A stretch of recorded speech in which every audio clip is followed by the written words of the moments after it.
তাদের নাতিপুতিরাও পাবে না। তাহলে কি রাজাকারের নাতিপুতিরা পাবে? সেটা আমার প্রশ্ন, দেশবাসীর কাছে প্রশ্ন।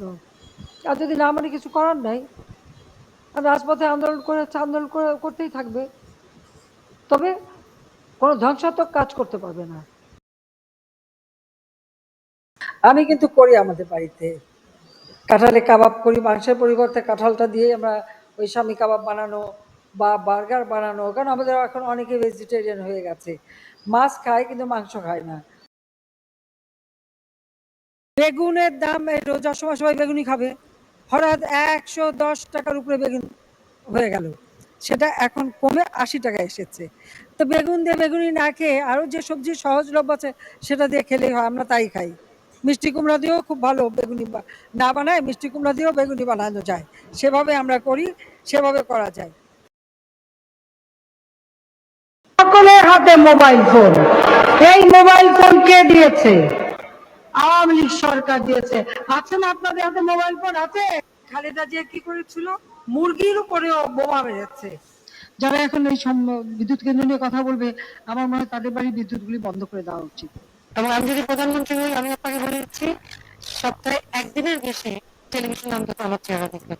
আজকে ইন্টারনেট, ফেসবুক বা ইউটিউব যাই ব্যবহার হচ্ছে, সেগুলি তো আমাদেরই করা। রতনে রতন চেনে, শিয়ালে চেনে কচু।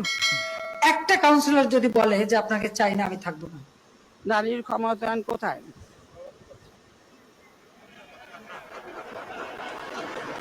পেঁয়াজ ছাড়াও কিন্তু রান্না হয়।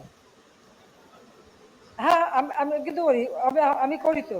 অবশ্য আমি জানি যে অনেক কথা বলার পরে বলবেন আমাদের কথা বলতে দেওয়া হয় না, কিন্তু যখন টক সাথে কথা বলেন কেউ তো আপনাদের মুখ টিপেও ধরেনি বা গলা টিপেও ধরেনি। বাংলাদেশ একটা দেশ, যে দেশটি কোনো দিন ঋণ পরিশোধের ডিফল্টার হয় নাই, হবেও না। বিএনপি, জাতীয় পার্টি, এরা যখন ক্ষমতায় ছিল, বিদেশ থেকে যখন জিনিস কিনতো, তখন ওই 10 টাকার জিনিস 20 টাকা দিয়ে কিনে বাকি 10 টাকা পকেটে ঢুকাতো। কিন্তু আওয়ামী লীগ ক্ষমতা আসার পর সেটা হয় না, বরং আমরা দাম কমিয়ে আনি। তো বেগুন দিয়ে বেগুনি না খেয়ে আরো যে সবজি সহজলভ্য আছে সেটা দিয়ে খেলেই হয়, আমরা তাই খাই।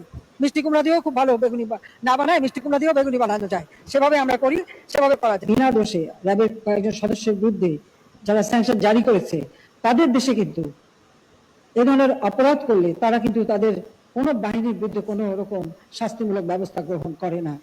আমার ছেলে বউ ইহুদি না, হ্যাঁ সে খ্রিস্টান, খ্রিস্টান আমাদের আহলে কিতাব, আমাদের আহলে কিতাব, এটাও তাদের জানা উচিত। অবশ্য ইহুদি আছে, আমাদের ডক্টর কামাল হোসেনের মেয়ের জামাইটা ইহুদি, ওইটা বোধহয় বলতে ভুল করে আমার ছেলে বউর কথা বলে ফেলেছে।